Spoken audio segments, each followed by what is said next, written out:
Bismillahirrahmanirrahim. Assalamualaikum warahmatullahi wabarakatuh. Waalaikumsalam warahmatullahi wabarakatuh. Innal hamdalillah nahmaduhu wa nasta'inuhu wa nastaghfiruh wa na'udzu billahi min shururi anfusina wa min sayyiati a'malina.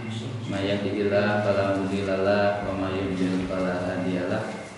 Asyhadu an la ilaha illallah wahdahu la syarika lah wa asyhadu anna Muhammadan abduhu wa rasuluh la nabiyya ba'dah. Allahumma sholli wa sallim ala nabiyyina Muhammadin wa ala alihi wa ashabihi wa man tabi'ahu bi ihsanin ila yaumil. Amma ba'du fa ya ayuhan nas ittaqullaha haqqa tuqatih wa la tamutunna illa wa antum muslimun. Alhamdulillah pada kesempatan yang baik ini kita bisa bersilaturahim dan thalabul ilm, yang mana kalau kita silaturahim rezeki kita diluaskan, usia kita dipanjangkan. Tapi dalam Al-Quran kalau usianya dilebihkan dari 65 itu kesulitan, ujian dari Allah. Matanya dikurangi melihatnya, telinganya dikurangi mendengarnya, giginya udah pada ompong. Itu 65 lebih 70. Kalau lebih parah lagi, jalan dipersulit, makanan dikurangi. Diet, mending diet. Salah satu dosen PAI itu kalau makan itu maksimal 2 sendok nasi sehari. Kalau Pak maksimal. Kalau sehari dia 2 sendok pagi itu sampai malam nggak makan nasi lagi. Iya, pimpinan PAI, salah satu pimpinan PAI, irit sekali. Itu sudah dikurangi, usia 80 nggak tahu. Apa hanya 1 sendok apa 1/4 sendok gitu kan. Lebih dari itu masuk rumah sakit. Iya, lebih dari itu masuk rumah sakit. Ya maka usia kita ya gak usah panjang-panjang lah, wajar gitu ya. Salawat serta salam semoga terlimpah curahkan kepada Nabi Muhammad SAW, yang mana dengan kesabaran, kegigihan dan juga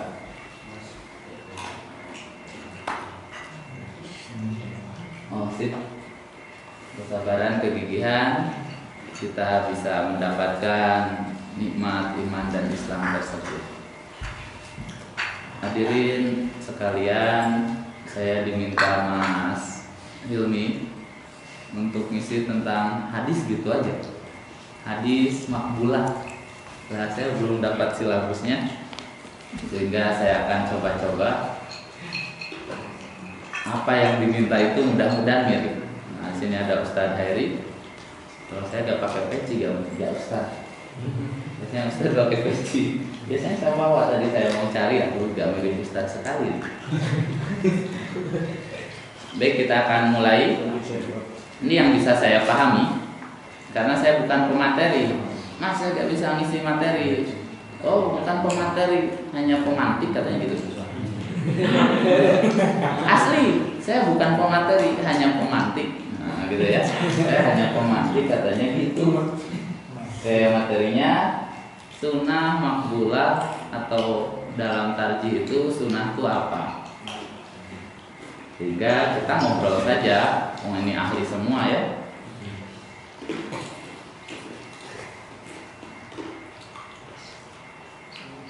Di dalam HPT, jadi kalau pakai HPT itu kan ada ini ya,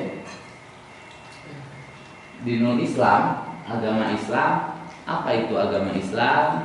Ya alladzi ja'a bi Muhammad sallallahu alaihi wasallam wa ma anzalallahu fil Qur'an wa ma ja'at bihi sunnah shahihah.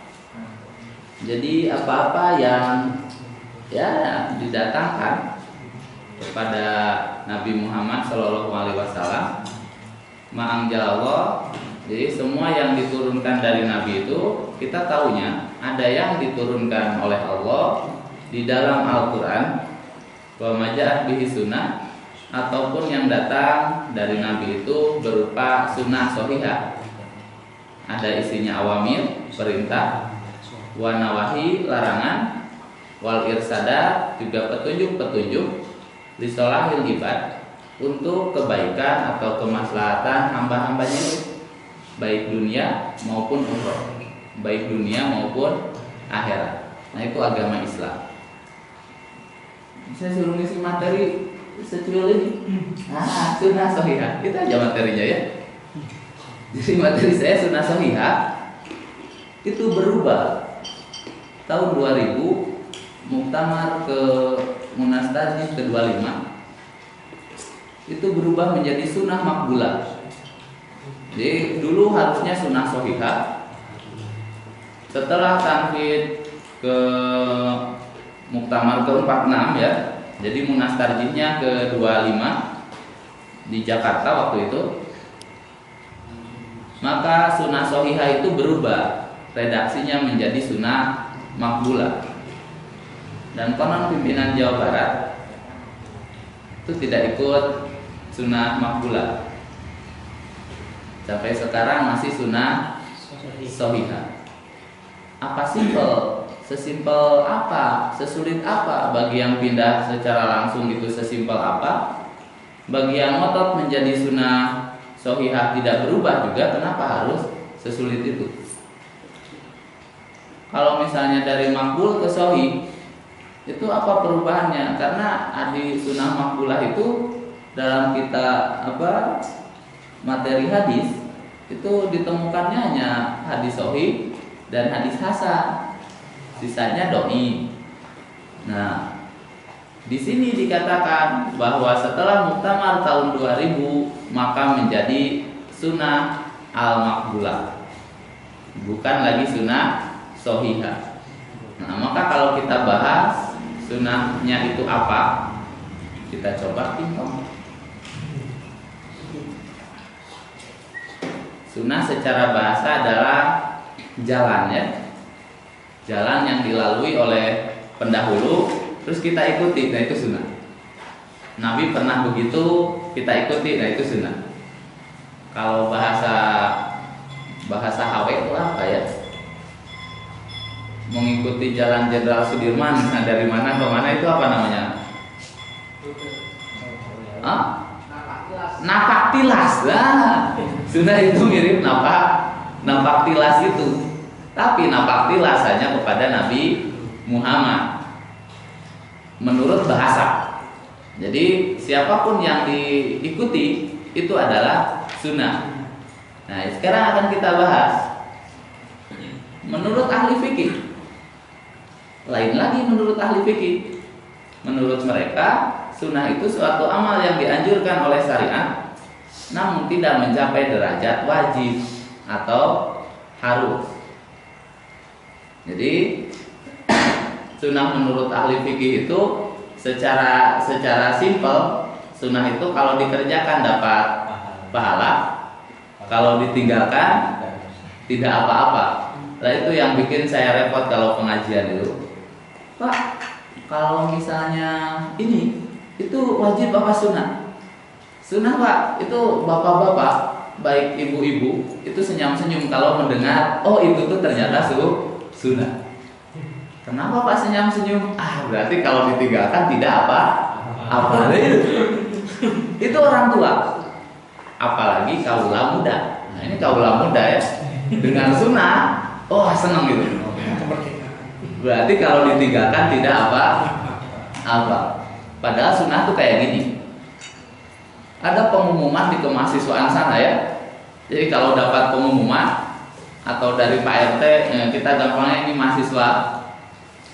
Di kemahasiswaan ada pengumuman besar ditulis, barang siapa yang mengumpulkan misalnya fotokopi KTM, waktunya dari maghrib sampai jam 8. Jadi dari maghrib sampai jam 8 malam karena mendadak gitu ya, maka akan mendapatkan beasiswa 1,5 juta. Wah, seneng nih. Lumayan 1,5 juta. Terus di SMS temannya, kumpulkan KTM deh. Lumayan, dapat 1,5 juta. Kapan? Ya sekarang sampai jam 8. Dan kita lihat waktu jam berapa sekarang? Jam berapa? 9. Sekarang ternyata 8:30. Kita bisa dapat nggak? Enggak. Terus kita SMS balik teman kita. Loh, ini sudah 8:30, gimana nih? Terus dijawab sama teman kita, oh kalau nggak mengumpulkan tidak apa-apa. Gimana perasaannya? Dapat 1,5 juta, tapi memang kalau tidak mengumpulkan tidak apa-apa. Lah itu sunnah. Jadi yang digarisbawahi dalam fikih itu kan batas minimal. Batas minimal kita tidak dosa, itu aja fikih itu. Maksimalnya lebih dari fikih sebetulnya. Maka kalau kita hitung-hitungan fikih, mandi jenabat secara fikih sahnya gimana? Masuk kamar mandi, masuk bak itu ya gerbek ke atas, selesai. Sah nggak bakal ada yang ngomong tidak sah. Secara fikih yang batas minimal.